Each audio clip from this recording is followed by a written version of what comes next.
We do know that candidates had until moments ago at 5 p.m. Eastern to pay the final installment of $125,000. Altogether, the entrance fee is $350,000. Each of the 5 candidates say they've made the payment, so the table is set for next week's 2 leadership debates. And I'm joined now by the CBC's Ashley Burke. Hey, Ashley, nice to see you. You too. So tell us about this deadline day. Despite some concerns about the steep fee, everyone made the final cut. What did you hear from them about clearing that hurdle? Well, JP, some of the contenders, they acknowledge that this is a big amount, $350,000. That is the highest entrance fee that the Liberal Party has ever had for a leadership race. And the idea was to really keep the pool of people narrow, keep it really competitive and smaller at a time when this race is happening under a condensed timeline. The deadline is March 9th when they're going to choose a new leader. And overhanging over all of this is Donald Trump's tariff threat and his threat that he says he wants Canada to become the 51st state. So this is a really critical time. I spoke to some of the lesser known candidates today who you might have thought had troubles perhaps coming up with this money. Ruby Dalla was one of them, and as well Frank Bayless. And they both said that they've had support from the business community across Canada in part. And so that's how they were able to come up with this money. Mark Carney's campaign, in contrast, said that it raised $1.9 million. So far surpassing that $350,000 fee. And as well, I went to one of his campaign events on Saturday night. It was a watch party for the hockey game. And there he talked about, there was 3 ministers there, and he talked about the support that he's getting from cabinet. CBC's been tracking that. More than 80 members of caucus so far standing behind him. Here's what he had to say. MPs and cabinet ministers are making informed decisions. I'm pleased that most of them are supporting me, but that's not these are highly sophisticated, very experienced individuals who have a lot of power and influence, and they're making a decision based on their judgment of who's the best leader. Other campaigns like Freeland and Gould say that they're really focusing on the grassroots to come up with their donations and their support. So now the field is set with 5 contenders. We're looking ahead to 2 debates next week. And one candidate, I guess, is asking for a translator. Yes, Ruby Dalla. She is asking for a translator. She's already put that request in. She says she's not fully bilingual yet, and she wants that help there. It was already rejected by the Liberal Party. We spoke to her today. She said that she asked for the party to reconsider it, and we just heard back from the party not long ago who told us they are sticking with their decision. So her plan is that she's going to go on stage, give her opening remarks in French, and then stick around on stage and try to answer what she can. Take a listen. I intend to be there, and as many questions as I can, answer. I look forward to that. But once again, I do hope that the request for a translator will be reconsidered.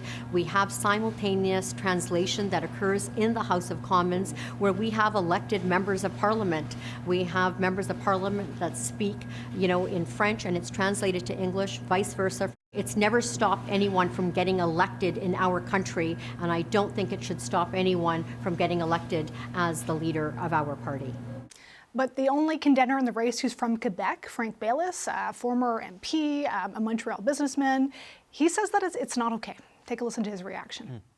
I think it's completely unacceptable that someone that can't express themselves whatsoever in one of the 2 official languages of our country, and who knew the rules prior to entering the race, then starts to complain about the rules. We are the Liberal Party of Canada.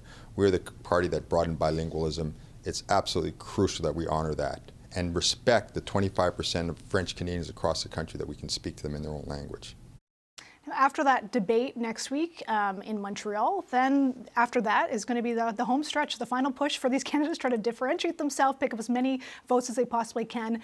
And the party is going to decide on their next leader on March 9th, and then we'll have our new Prime Minister. Already the home stretch. I feel like it just started. Okay, thank you so much to CBC's Ashley Burke. Thanks for that report for us tonight. All 5 Liberal leadership candidates say they've paid the final installment needed to stay in the race. Now the focus shifts to the upcoming debates, with just 3 weeks before Liberals vote on their next party leader and the next Prime Minister of Canada. Liberal leadership contender Karina Gould joins me now. Thanks for coming on the program. Thanks for having me. So you have the money to pay the final entrance fee installment that's due today. I know you were concerned about what you called a steep fee the last time you were on this program. Do you have enough money to stay in this race for the long haul and compete against some of the better finance candidates? I do. I have to say that it was a high fee, but we've got momentum across the country, and I'm so encouraged by the number of people who've made contributions. My average donation is still less than $130, and so we're going to have to keep fundraising for the remainder of these 3 weeks, but we are building that momentum, and we're on track. What's your path to victory in this race? It seems like Mark Carney has a lot of momentum. He's racked up a lot of endorsements from MPs. And speaking of money, it seems like he's flush with cash, telling us yesterday they have about $2 million fundraised to this point. How do you stop him in his tracks?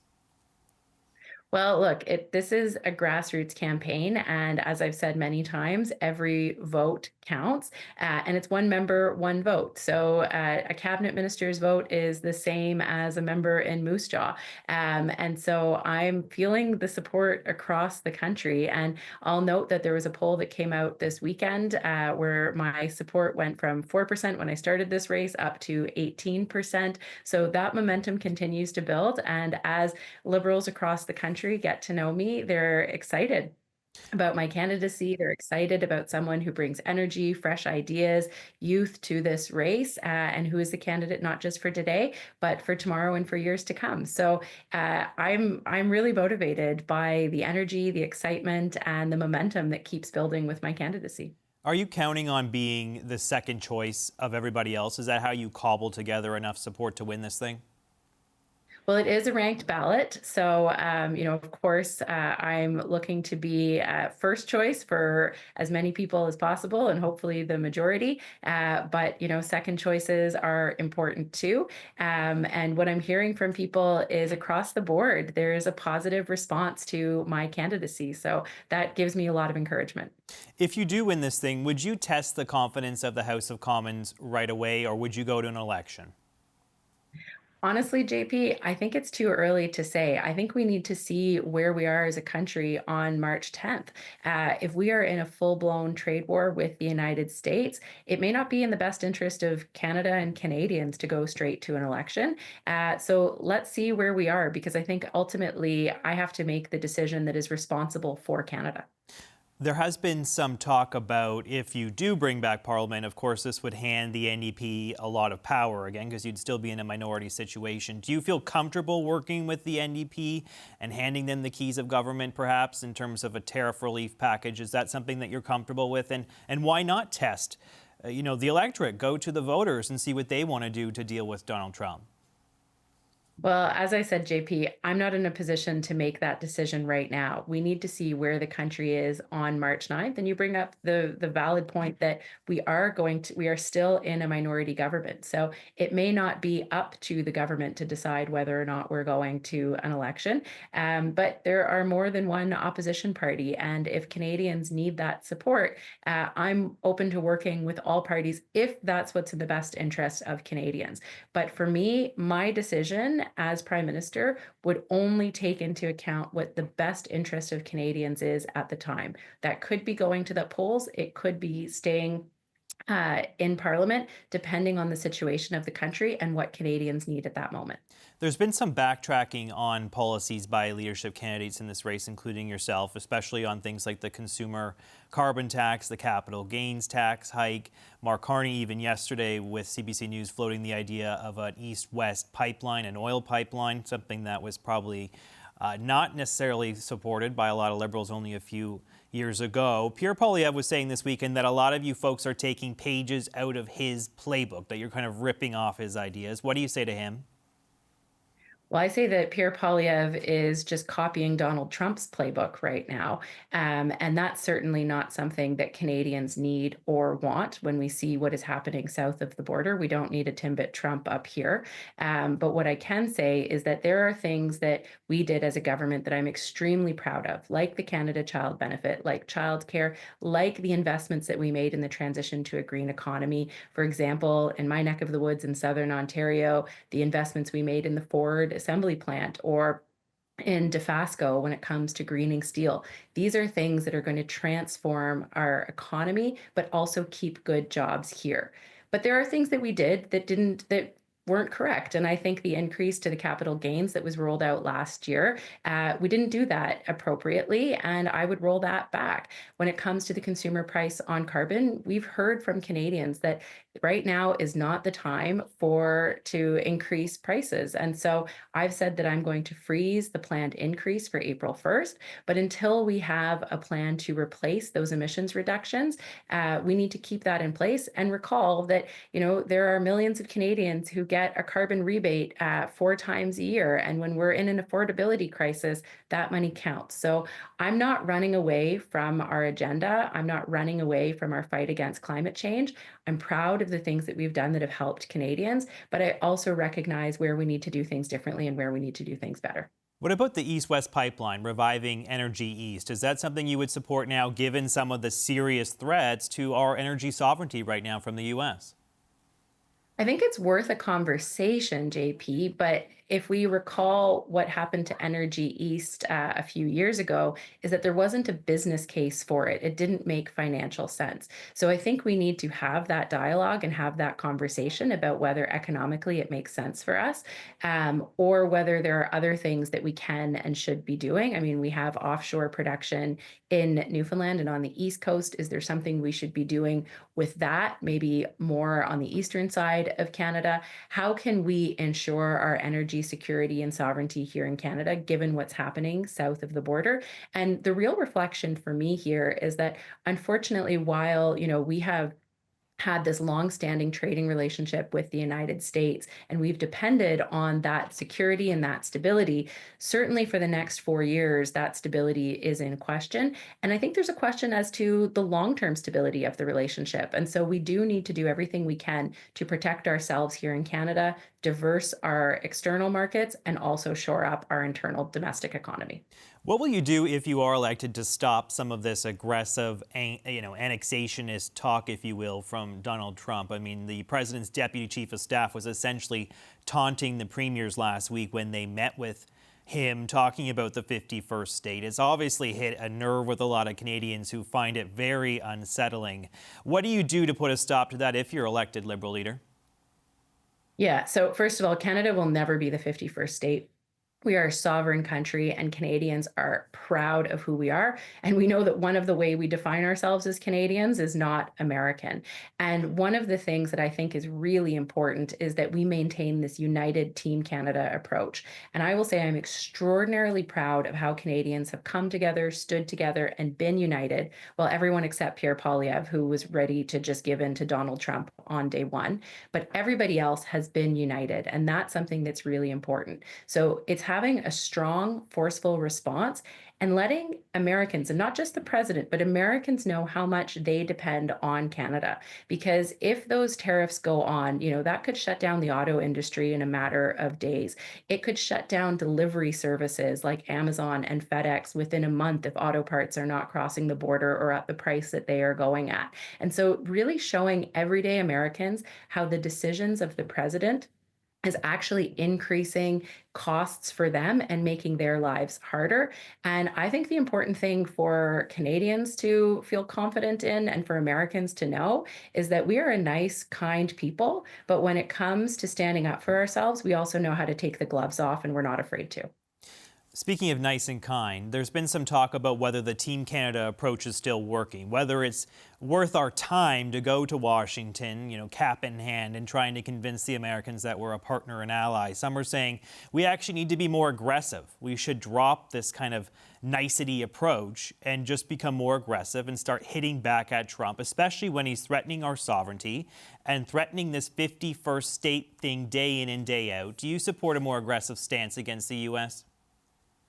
So I'm not going to freelance right now because I think it is important that we are united as Canada, because as soon as we start to be divided, that's when adversaries can take advantage of us. But what I will say is that as Prime Minister, I will be extraordinarily firm and strong and forceful and confident in who we are as Canadians and what the Americans need and depend on us for. And that's something that Canadians can have confidence in, because I know that not only are we strong and united, but we are also very smart, and we will come out victorious when it comes to this potential trade war. But in the interim, I stand fully united and supportive of everyone on Team Canada who is working day in and day out to protect our economy, protect our jobs, and protect our way of life.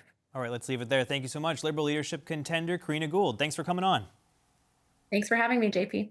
Time now for the Power Panel. Ginny Roth is a former Conservative campaign strategist.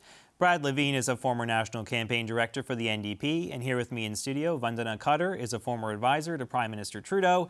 And Rob Russo is the Canada correspondent for The Economist. Hey, guys. Thanks for coming on. Nice to see you all on this family day, the CBC family all together on this beautiful day to talk about politics, of course.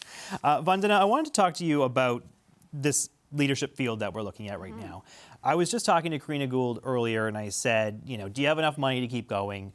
Do you have momentum? You're dealing with a guy like Mark Carney who seems to have this on lock. And she says, yeah, I'm staying in. I'm going the distance. I think I can win this thing. Do you think it's good for the party to have 5 candidates, or do you think that you should really start to thin it out a little bit and maybe narrow it down to some people who have a more likely possibility of winning this thing? Where do you stand on that? No, I think 5 candidates is a good thing. I think people don't want a coronation. I think it's also good to test out different candidates and different styles and see what Canadians like and what Liberals like. I think it was just a coronation. It won't be as interesting. There's 2 things leaderships do. They also build momentum on the ground, so people get excited, they get engaged, they want to donate, they want to sign up and make sure their memberships are good. But I think also there's different types of candidates, right? So Karina Gould does a lot with young people, a lot with women. I've seen her doing a lot of different types of podcasts, different type of markets than both Minister Chrystia Freeland and Mark Carney. So I think everyone offers a bit of something else for Liberals overall. Ginny, it seems like the Conservatives, though, are acting as if this thing is over already. I noticed that they were spending some money over the weekend. They're rolling out an attack ad against Mark Carney. So the way that they're acting is as if it's already over. What's the strategy there on the Conservative part of ignoring some of the other candidates and focusing their firepower on Mark Carney? Well, Conservatives have had a lot of success defining Liberal leaders in the past. People might remember Michael Ignatieff and Stéphane Dion, and ultimately Justin Trudeau. We could be in an election really, really soon. And so if you're interested in defining a candidate and driving some contrast and making sure voters know who they might be voting for in a general election campaign, you need runway to do that. And the Conservatives have a lot of money to spend. They've raised a ton of money for their campaign war chest. And so I think it's only wise politically to get started now when we may well be in an election campaign in March, which is only a couple of weeks from now. And yeah, it seems as though the Liberal support is sort of coalescing around Carney. Obviously, that's not certain yet, but it makes sense while the Conservatives have some time and some money to go after the guy they think they'll probably be up against in the general election. Yeah, Brad, do you think there's any hope for some of the other candidates? I mean, just because Carney has the most money and endorsements doesn't necessarily mean this thing's over yet, or is it? What's your take on that?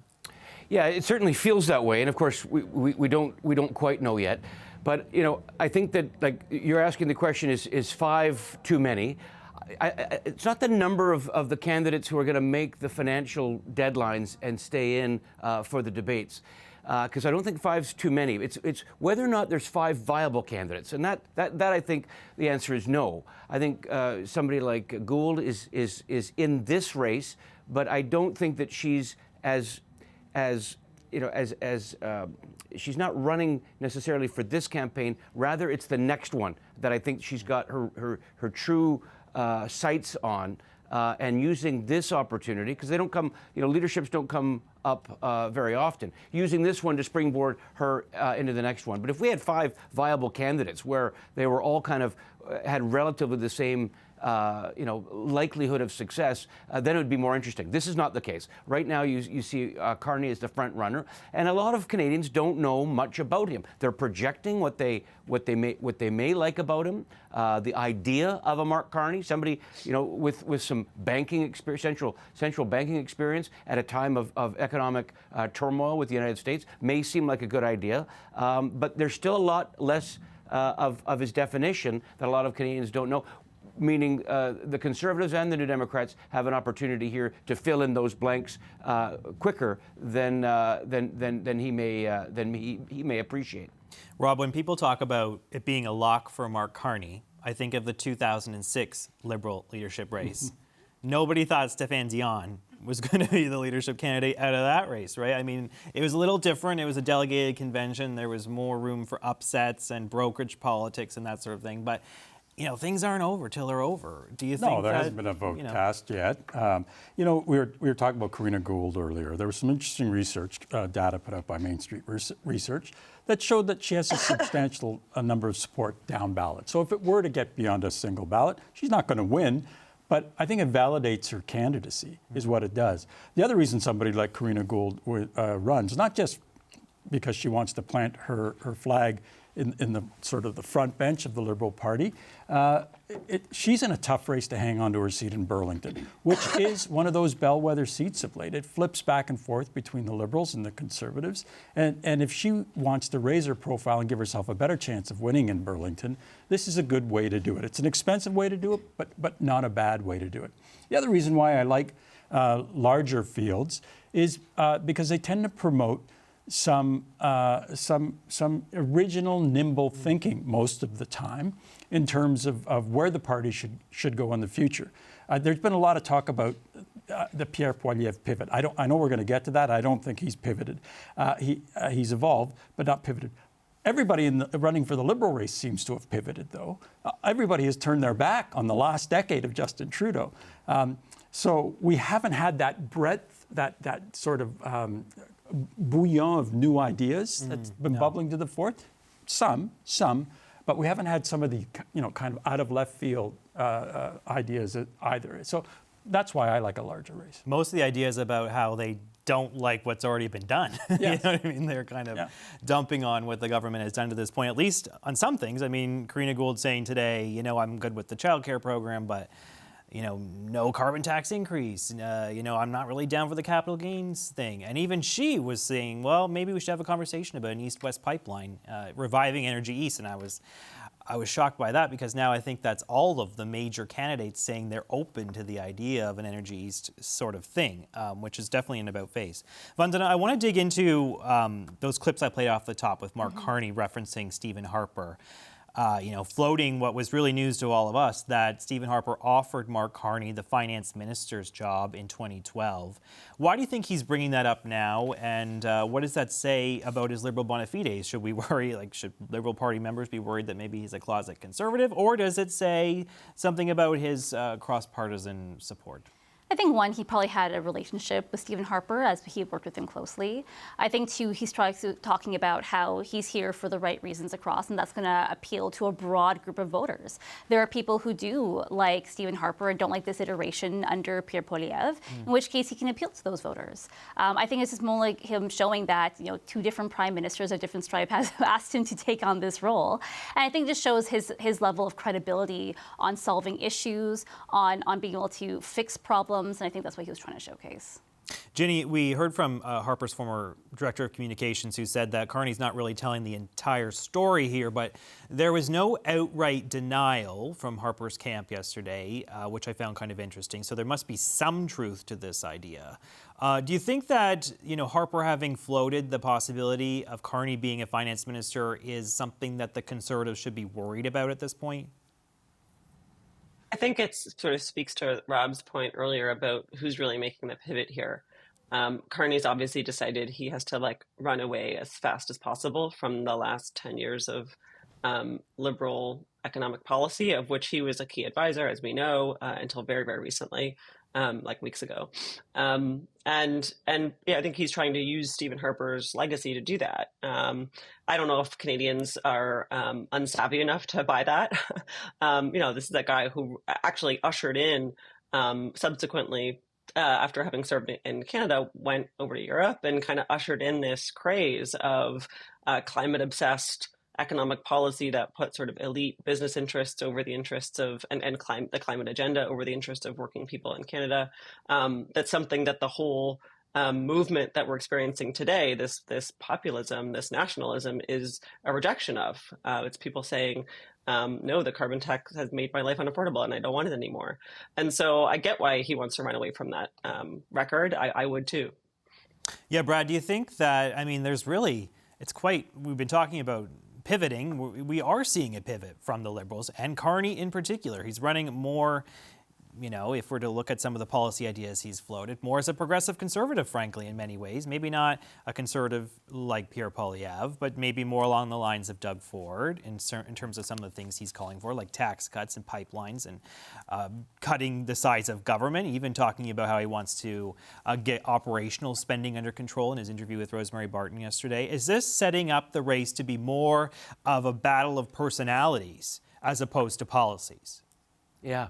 No, interesting. So I think that him dropping Stephen Harper's name on more than one occasion over the last 48 hours, it'll be interesting to see whether or not that helps kind of dullen the impacts of conservative criticisms. Because if he was good enough for Stephen Harper, after the financial crisis of 2008 in and around 2012, then why wouldn't he be good, today? So it'll be interesting to see whether or not the attacks against Mr. Carney from the Conservatives will have less of an impact. The other thing it's going to be doing is it's going to be setting up for the NDP, quite a neat little narrative, a little tidy narrative, in that it's like, well, listen, you can choose either Poilievre or you can have Stephen Harper's choice for finance minister back in 2012 and Mark Carney, a central banker who may or may not know what it's like to work multiple jobs just to make ends meet at the end of the month. So this notion of out of touch and notion that the pendulum for the Liberal Party is swinging very clearly to the small c conservative side of things. The blue Liberals must be very, very happy. They're throwing out all of the stuff that Trudeau is doing. Clearly a pivot to the left for the Liberals. Now it's pivoting under Mark Carney, if he is victorious, to the Conservatives. This leaves a tremendous opening in the middle and the progressive side for the NDP to take it. That's a whole other power panel, whether or not it can seize that. But the terms of the battlefield, I think, are very interesting for the NDP and providing some real opportunity that it hasn't seen in the last decade.